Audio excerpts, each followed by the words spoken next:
이나 초하루나 안식일을 이유로 누구든지 너희를 비판하지 못하게 하라. 아무도 꾸며낸 겸손과 천사 숭배를 이유로 너희를 정죄하지 못하게 하라. 그가 그 본 것에 의지하여 그 육신의 생각을 따라 헛되이 과장하고 너를 이끌지 아니하는 자라. 온몸이 너로 말미암아 하루와 힘줄로 공감하고 연합하여 하나님이 자극하시고 자라느니라. 너희가 세상의 초등 학문에서 그리스도와 함께 죽었거든 어찌하여 세상에 사는 것과 같이 규례에 순종하느냐.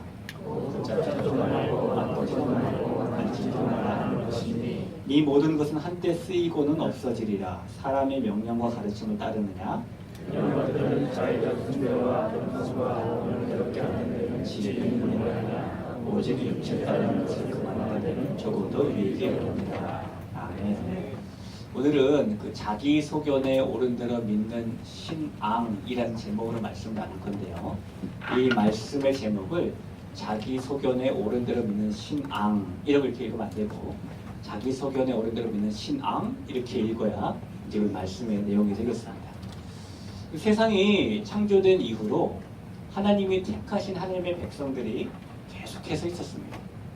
창세기에는 하나님이 택하신 하나님의 백성으로 각 사람 한 사람 등장을 했고요. 출애굽기에는 하나님이 택하신 하나님의 백성으로 민족이 등장을 합니다. 그리고 사무엘상 이하로 가게 되면은 하나님이 택하신 하나님의 백성으로 나라가 존재하게 되죠. 그리고 신약으로 넘어와서 예수님의 십자가 사건 이후에 하나님이 택하신 하나님의 백성으로 성도, 교회가 존재를 하게 됩니다. 성경은 그 하나님의 백성들의 이야기와 하나님의 역사를 기록을 하고 있는데 이 하나님의 백성들의 이야기를 기록을 할 때 좀 좋은 거, 잘한 거, 칭찬할 만한 것을 잘 기록하면 좋을 법한데 성경은 이상하게도 그런 것만 기록하는 것이 아니라 잘못한 것, 헛되게 한 것, 그릇한 것, 악한 것 이런 것들을 많이 기록을 하고 있습니다. 이 하나님의 백성들의 그런 모습들, 백성됨에도 불구하고 악하고 잘못된 길로 가는 모습들을 보고 성경이 딱 한 문장으로 간단하게 요약을 하기를 사사기에 보면 왕이 없었으므로 사람들이 자기 소견에 옳은 대로 행하였더라 라는 말을 요약할 수가 있습니다. 이것은 창세기뿐만이 아니라 요한계시록뿐만이 아니라 지금도 동일하게 하나님의 백성들임에도 불구하고 우리가 왕이 없는 것처럼 자기 소견에 옳은 대로 행하는 모습을 가지고 있기 때문입니다. 소견이라는 말은요, 개인적인 생각이라는 뜻이죠. 주관적인 생각이라는 뜻입니다. 그래서 오늘날 쓰는 말로 바꾸면 소신이라는 말로 바꿀 수도 있고 신념이라는 말로 바꿀 수도 있어요. 사람이 자기 소신을 가지고 자기 신념을 가지고 사는 건 너무너무 중요하고 필요한 예입니다. 그래서 어떤 유명한 우리나라의 작가가 말하기를 사람이 자기가 옳다고 생각하는 대로 살 수 있어야지 그 사람이 존엄한 거다 라고 말을 했어요. 저는 그 말에 공감합니다. 자기의 소신을 따라 자기의 신념을 따라 살 수 있어야 존엄하다고 생각합니다. 그런데 그런 소신을 따라 사는 것, 신념을 따라 사는 것이 신앙에서조차도 자기 자신만의 주관을 가지고 자기 소견대로 신앙하는 것은 결코 바람직한 것은 아니라고 생각합니다. 만약에 사람이 신앙생활을 하면서 자기 소견대로 하게 되면 신앙의 대상을 하나님으로 삼고 신앙하는 것이 아니라 자기 자신을 신앙의 대상으로 삼고 살아가는 것이기 때문입니다. 하나님을 신앙하는 것이 아니라 나 자신을 신앙한다? 이것은 결국 건강한 신앙이라고 할 수가 없겠죠. 오늘 우리가 살펴볼 이 골로새 교회는 성경에 이게 딱 세 군데만 등장하는 이름이 에바브라라는 사람에 의해서 세워진 교회입니다. 에바브라라는 사람이 아마도 추측하기를 골로새가 고향이었던 것 같아요. 근데 골로새에서 한 150km 떨어진 곳에 있는 도시가 에베소라는 곳인데 150km면은 여기서 대전 정도 되면 뭐 150km 정도 되지 않겠습니까? 이 바울이 에베소에서 사역을 할 때에 에바브라라는 사람이 에베소에서 바울을 통해 복음을 들었던 것 같아요. 그리고 그가 자기 고향인 골로새에 가서 복음을 전했고 그 복음을 받아들인 사람들과 함께 세워진 교회가 골로새 교회가 됩니다. 지금의 교회도요, 여러분, 크고 작은 문제와 어려움들을 가지고 있죠. 문제와 어려움이 없는 교회는 없습니다. 교회가 문제와 교회가 없다면, 문제와 어려움이 없다면은 이 땅에서의 교회가 아니라고 저는 생각합니다. 마찬가지로 초대 교회도 여러 가지 문제와 여러 가지 어려움을 가지고 있었어요. 특별히 초대 교회는 어떤 문제가 있었냐면은 바른 복음에 대한 이해가 서로 달라서 생기는 어려움들이 있었습니다. 그도 그럴 것이 초대교회 시대를 살펴보면은 복음을 받고 예수를 믿고 믿음을 가진 사람들은 여기저기서 막 우후죽순처럼 생겼을 겁니다. 사도행전을 봐도 베드로가 설교할 때 3,000명이 회심을 하고 5,000명이 돌아오고 이런 일이 막 일어났잖아요. 그러니까 예루살렘에서만 그런 일이 일어날 것이 아니라 이방의 여러 곳에서도 예수님 믿는 사람들이 그렇게 생각했던 겁니다. 그런데 그렇게 믿음을 가진 사람들을 돌보고 가르칠 사람의 수는 턱없이 부족했겠죠. 여러분 지금은 목사들이 많잖아요.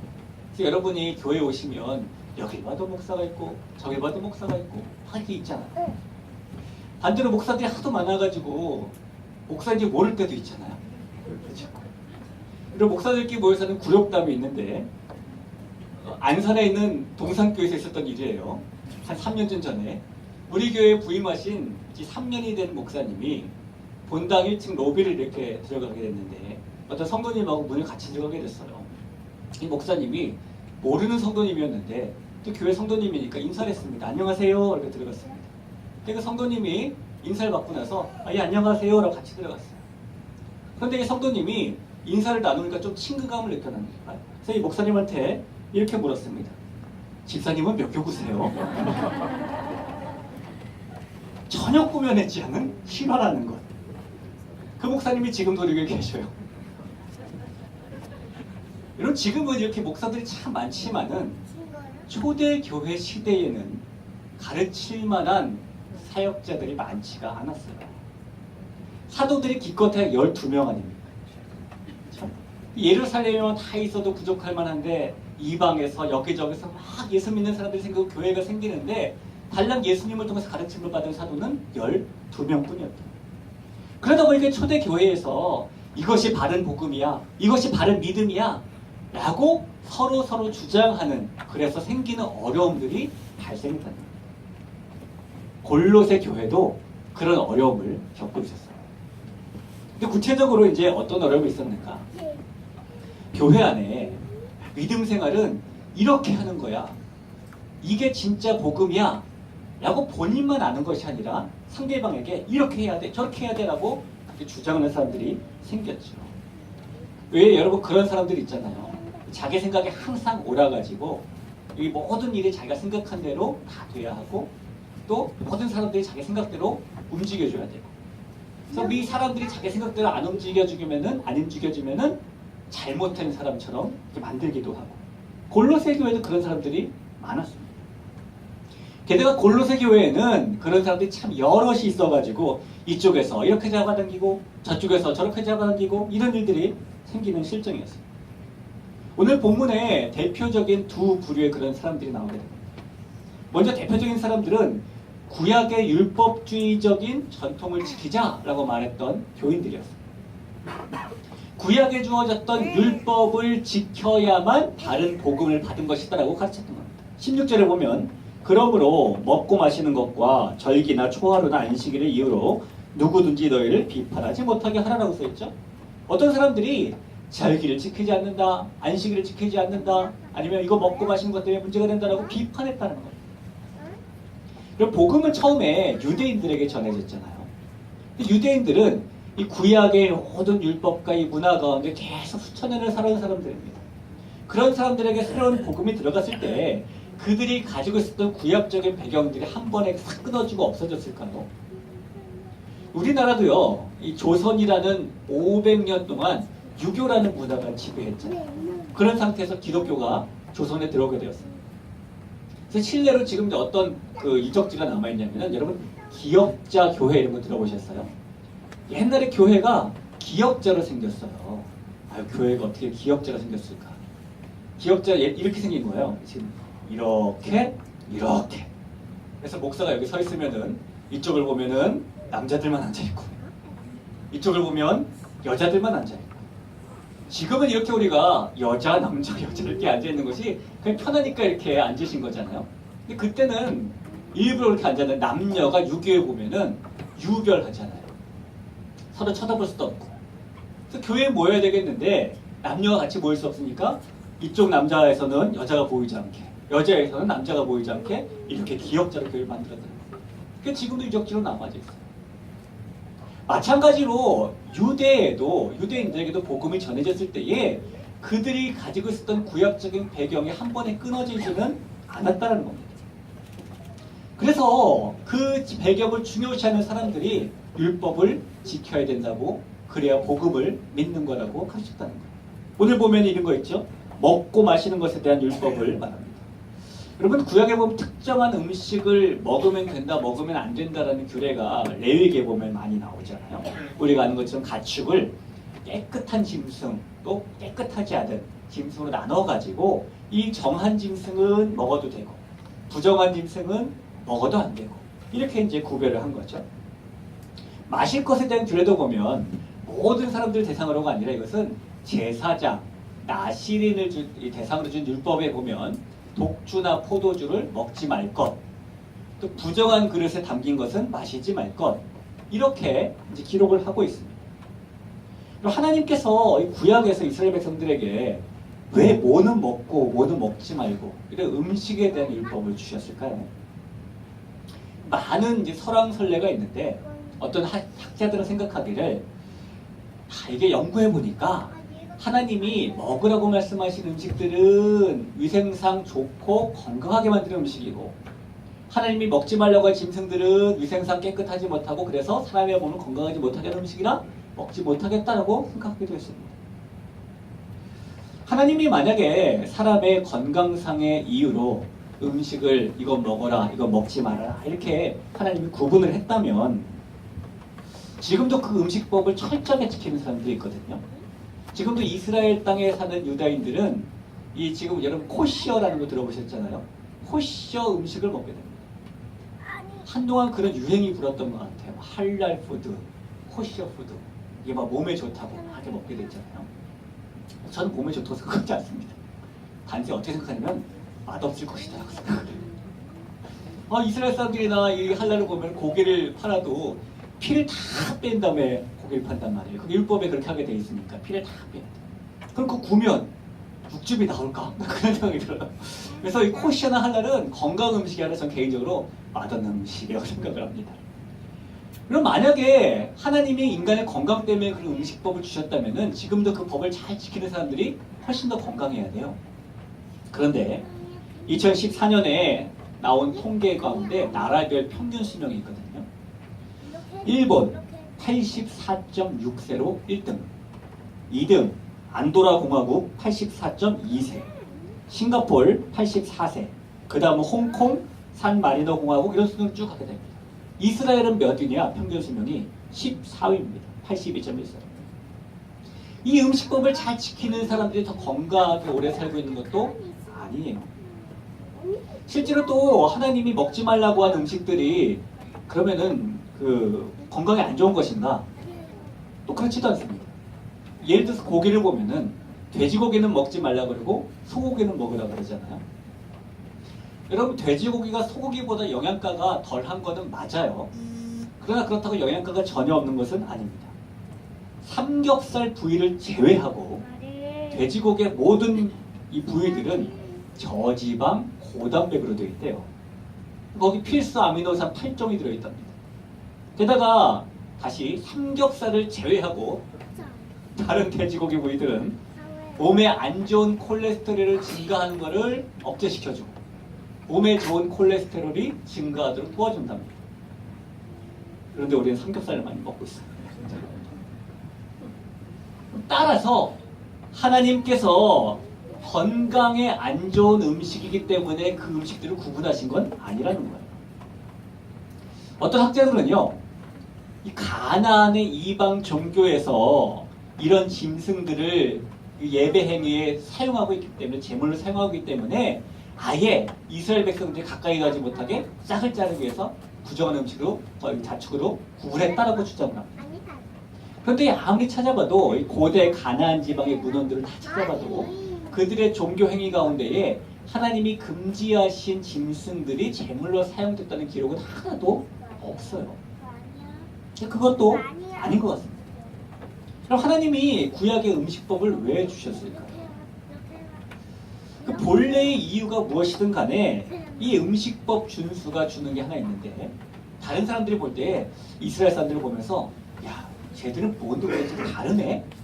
이런 거 표시하는 게 됩니다. 쟤들은 뭔데 순대를 안 먹지? 이런 거. 돼지고기도 안 먹고 비늘 없는 것도 안 먹고 그러네? 왜 그때? 아, 지들이 하나님의 백성이라 그렇대. 아, 이런 구분의 표시가 된다는 겁니다. 하나님께서 구약에서 뭐는 먹어도 된다, 뭐는 먹으면 안 된다, 이런 음식에 대한 율법을 주신 이유는 하나님의 백성들로 구별되는 것을 표시하시기 위해서입니다. 그런데 우리가 사도행전 10장에 보면 베드로가 본 환상을 통해서 음식법의 규례가 깨지는 걸 알고 있었잖아요.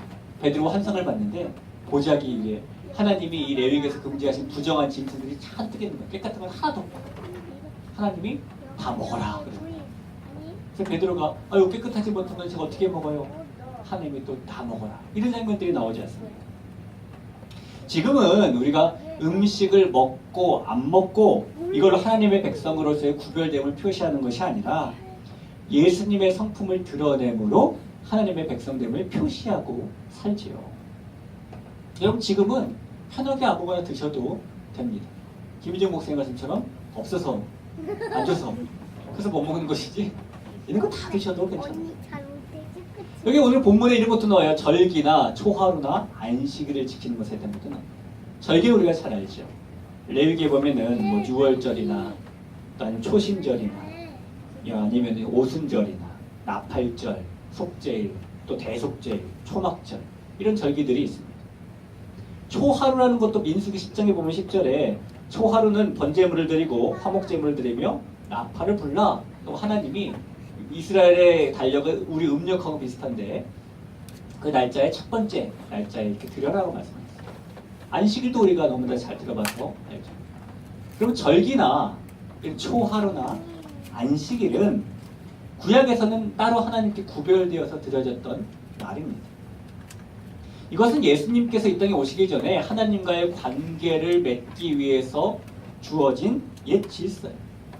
그러나 지금 우리가 절기를 지키고 초하루를 지키고 또 우리가 안식일을 지켜서 하나님과의 관계를 세워가는 것이 아니라 예수님이 진 십자가를 통해서 하나님과의 관계를 세워나가게 되지요. 그래서 지금은 우리가 이런 구약적인 율법들, 절기나 초하루나 안식일을 그대로 따르지 않습니다. 특히 여러분 이거는 번외의 이야기인데 왜 우리가 안식일을 안 지키고 주일을 지키는지 아십니까? 안식일은 달력으로 보면 토요일이에요. 여러분 주변에는 안식교 사람들은 토요일날 쉴 겁니다. 유대인들도 토요일날 쉽니다. 근데 우리는 주일날 와서 예배드리잖아요. 달력도 주일날이 저기 첫 번째 날 되지 않습니까? 그래서 요일로 따지면은 이 주일날이 빛이 스라하신 그날이죠. 왜 근데 우리는 토요일을 안 쉬고 주일을 주님 앞에서 쉬게 될까요? 근데 구약에서는 토요일은 안식일을 쉬었어요. 신약에 와서는 예수님 때문에 다 달라집니다. 예수님이 부활하신 날이 언제죠? 안식 후 첫날. 오늘로 따지면 무슨 요일입니까? 주일이 됩니다. 또한 사도행전 2장에 보면은 오순절 다락방 성령이 임하게 되는데 오순절이라는 건 6월절로부터 50일이 지난 날이거든요. 50일이 지난 날 세보면 그날 요일이 주일입니다. 성령이 오신 날도 주일. 더 중요한 것은 사도행전에 초대교회들이 모일 때 보면은 이 공동체 모임이 언제 모였냐고 기록하냐면 안식 후 첫날 모였다고 기록을 하고 있습니다. 그래서 우리는 안식 후 첫날인 주일을 지금까지 예수님의 십자가와 부활과 승천 때문에 지키고 있는 겁니다. 이런 절기나 초하루나 안식일이나 아니면 무엇을 먹는 것에 대한 율법들을 우리가 이렇게 쭉 들어보면은 지금 이런 질문들이 생겨요. 그럼 우리는 율법을 안 지키고 살아도 되는 것인가? 율법을 지켜야 되나? 안 지켜야 되나? 이런 것들에 대한 고민이 있죠. 그리고 구약에 나오는 제사의 법이나 뭐 이렇게 각을 뜨고 배를 갈라서 이렇게 하는 뭐 제사의 법이 있잖아요. 그 제사의 법이나 음식의 법이나 이런 것들은 피상적인 겉모습을 지키는 것이 아니라 그 의미를 오늘날 우리가 지키는 겁니다. 또 율법 가운데 이런 법들만 있는 것이 아니라 하나님의 성품을 드러내면서 살도록 만든 도덕에 관한 법들이 있어요. 예를 들면 십계명에 나오는 여러 가지 법들이 있죠.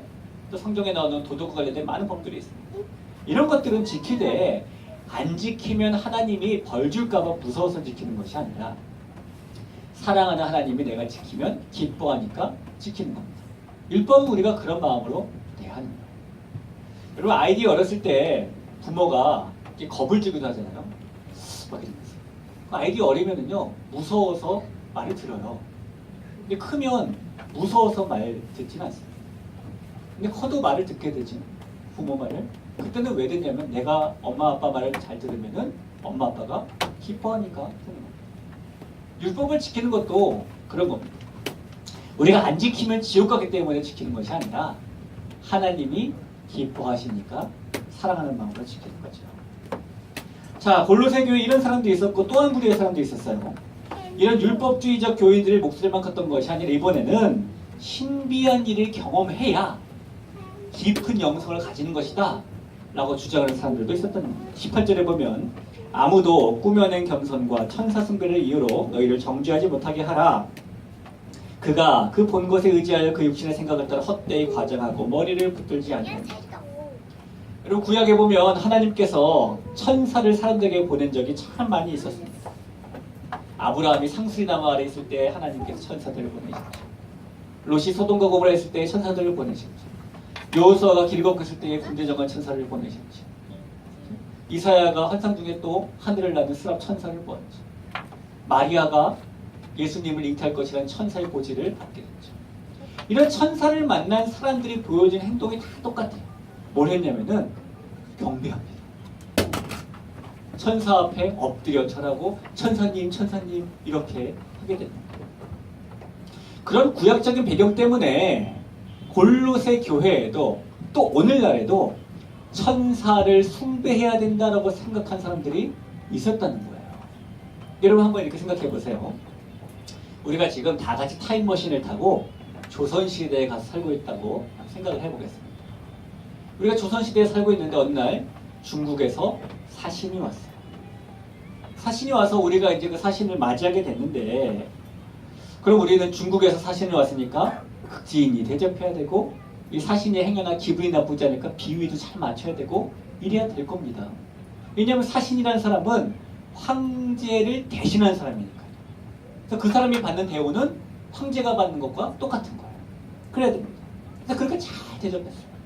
그런데 무슨 일인지 몰라도 기적과 같은 일이 생겨가지고 중국 황제가 저와 여러분을 입양한 겁니다. 그래서 우리가 황자가 됐고 황녀가 됐어요. 그래서 이제 중국 황실에서 내가 조선에서 보았던 그 사신을 또 만났네요. 그럼 그때도 여러분 우리가 그 사신을 극진히 대접하고 사신을 비유 맞추면서 기분 나쁘지 않게 막 이렇게 해야 될까요? 거꾸로 되겠죠. 우리가 구약에서 신약에서 예수님 오시기 전까지 천사는 하나님이 보내신 심부름꾼, 하나님의 메신저로 등장을 하는 걸 보게 됩니다. 그래서 그때에 천사들을 보면 사람들이 엎드려 절을 했어요. 하나님을 대신했어요.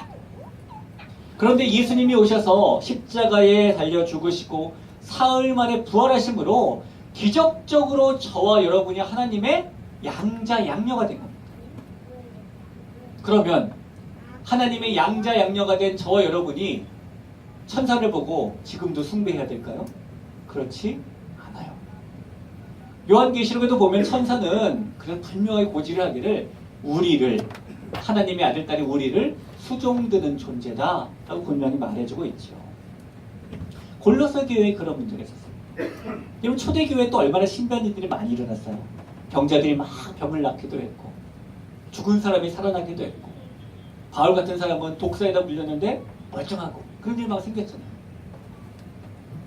그래서 골로새 교회 어떤 사람들이 야 영적으로 신비한 체험을 해야만 신앙의 깊은 경지에 들어가는 거야. 너 영적인 체험했어? 안 했어? 했어? 막 이러고 다녔다는 겁니다. 여러분 영적인 신비한 체험은 우리에게 필요할 때 하나님이 주십니다.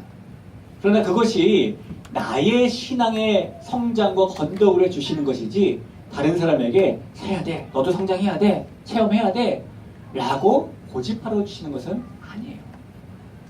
저희 교회는 이제 양육 1~3단계를 마침 이번 주부터도 이제 회복 수양회를 가게 되죠. 1단계 마치시는 분들, 3단계 마치시는 분들이 회복 수양회를 가시게 됩니다. 가시면 목사님들의 계속되는 강의를 듣고 또 이제 강의에 기반한 나눔을 자기 짝꿍하고 하게 됩니다. 이게 제일 중요한 시간이에요. 근데 1박 2일 하다 보니까 밤에 이제 기도하는 시간들이 있어요. 그럼 기도를 하게 되면 이제 여러분의 이제 회복수양회 갔다 와서 관심이 뭡니까? 항상 그런 말 하잖아요. 아, 나는 목사님이 와서 머리에 손을 대니까 쓰러졌어. 난 손도 대지 않았는데 쓰러졌어. 야, 나는 목사님이 내 앞으로 2걸음 걸어왔는데 그냥 쓰러졌어. 아, 집사님, 회복수양회 때 은혜 많이 받으셨어요? 전 안 쓰러졌어요. 막 이러는 거죠. 혹시 이 가운데 회복성에 다녀오셔가지고 기도하는 가운데 안 쓰러지신 분이 계시다면은 저도 안 쓰러졌다는 게 위로가 되시길 바랍니다. 여러분, 그렇게 기도할 때 쓰러지는 게 신비한 체험이 아닙니다. 우리에게 가장 신비한 영적인 체험이 있어요. 우리가 경험한 가장 신비한 영적인 체험은 예수님의 십자가 죽음과 함께 나도 죽었고 예수님의 부활과 함께 나도 살았고 예수님의 승천으로 말미암아 성령을 내 안에 모셨고 그 결과 하나님과 연합하며 살 수 있는 존재가 됐다는 것, 이것이 가장 신비한 영적인 체험입니다. 이제 돌아오는 주일에 우리가 성찬식을 하게 될 겁니다. 여러분이 잡는 것은 겉으로 보기에는 카스테라 한 조각, 또 잡는 것은 포도주, 포도주스일 겁니다. 여러분, 이거 왜 하는지 아십니까? 이게 여러 가지 내용들이 있잖아요. 그렇죠? 혹시 성당 가서 이거 해보신 분 있으세요? 전 저희 외할머니가 성당을 다니셨는데 작년인가 재작년에 이제 96세로 돌아가셨어요. 근데 이제 저희 부모님도 나이가 많으시고 그러니까 저보고 막 오지 마라 하는데 갔다가 발인 때 가게 됐는데 발인을 성당에서 하더라고요. 성당을 그때 처음 가봤어요. 근데 발인 예배 때 성당에서는 성찬식을 하더라고요. 성찬식을 하는데 신부님이 이제 앞으로 나온 사람들 입에 하나씩을 다 넣어줍니다. 그 다음에 내가 신부님 하는 걸 보고 깜짝 놀랐어요. 하얀 명포를 꺼내더니 이 책상 테이블을 닦아가지고 그 위에 담겨있던 이 잔에다가 가루를 담습니다. 가루 담아가지고 깨끗이 또 해가지고 잘 모아가지고 이래 갔더니 금고가 있더라고요. 금고를 열고 딱 넣더라고요. 성당에서는 왜 그런지 아십니까? 성당에서는 이것이 신부님이 이렇게 딱 들고 기도하는 순간 실제로 예수님의 살로 변한다 라고 믿어요. 포도주를 들고 신부님이 기도하는 순간 실제로 예수님의 피로 변한다 라고 믿어요. 먹어보면 알아요. 고기 맛이 아니고 먹어보면 피 맛이 아니니까. 근데 그렇습니다. 그래서 예수님의 이 살을 어떻게 우리 흘리리요? 금고에 이렇게 보관을 하고. 우리는 어떡하죠? 여러분, 우리가 하는 거는 단순히 기념하는 게 아니에요. 아, 그래, 예수님이 그때 죽기 전에 성찬식 했지? 그래, 기억해야지, 기념해야지. 단순히 그렇게 하는 거 아닙니다. 기념하는 것을 넘어서 성찬식이라는 것은 예수 그리스도가 우리에게 다시 한번 오셔서 나와 연합해 주시는 시간이 예수님의 몸을 먹고 피를 마시는 시간이에요.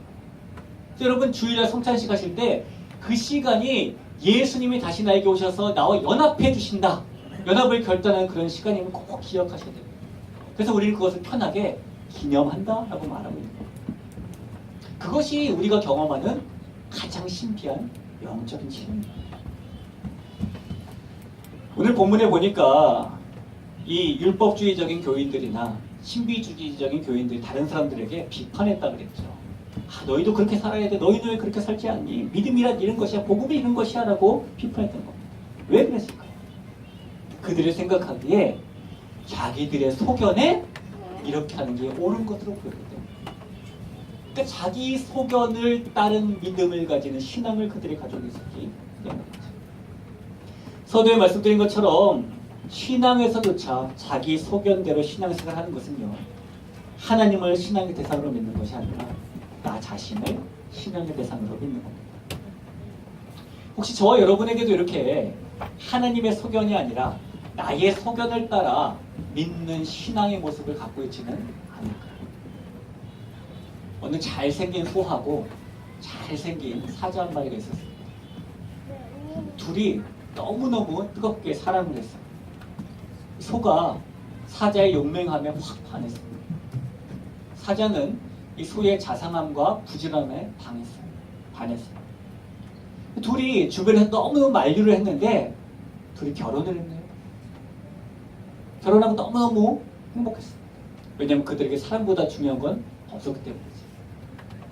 매일매일 소가 최선을 다해서 이 싱싱한 풀을 뜯어다가 사자에게 대접했습니다. 사자가 처음에는 싫었는데 억지로 사랑하니까 먹었어요. 사자도 사랑하니까 매일매일 싱싱한 고기를 잡아다가 소에게 주었습니다. 소도 너무너무 처음에는 싫었는데 먹었어요. 그러다가 결국 둘이 참을성에 한계가 왔어요. 둘이 마주 앉아서 이야기를 시작했습니다. 나는 풀이 너무 싫은데 왜 맨날 나에게 풀을 주느냐? 사자가 말했죠. 소가 또 말합니다. 나도 고기가 너무너무 징그럽게 싫은데 왜 나에게 고기를 주느냐?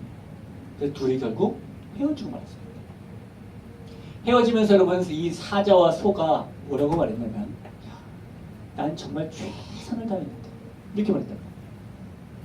여러분 우리가 나의 소견에 옳은 대로 신앙을 하면서 하나님 나는 최선을 다했어요 라고 말하며 살고 있지 않은지 스스로 돌아보는 것이 꼭 필요합니다. 내 소견만 고집하면서 최선을 다한 것은 옳지 않기 때문이죠. 저를 비롯해서 모든 사람은요 죽었다 깨나도 자기가 옳다라고 생각을 해요. 사람은 입만 열면 자기가 옳다라고 말을 하며 살다가 죽을 때 내가 옳다라고 죽는 존재가 사람이라고 저는 생각을 합니다. 그럼 다른 부분은 몰라도 신앙의 부분은 나의 방식을 고집하는 것은 옳은 것이 아닙니다. 나의 방식이 아니라 하나님의 방식을 고집하는 게 옳은 것입니다. 믿음 생활은 이렇게 해야 돼. 기도는 이렇게 해야 돼. 셀은 이렇게 해야 돼. 나의 방식이 아니라 하나님의 방식을 묻고 따르는 것이 나의 소견이 아니라 하나님의 소견을 따라 신앙하는 신앙인의 모습입니다. 저와 여러분이 우리 스스로의 소견에 옳은 대로 믿는 신앙을 가지는 것이 아니라 하나님의 소견에 옳은 대로 믿는 신앙을 가지고 살아갔으면 좋겠습니다. 우리가 참을 찬양하고 기도할까요?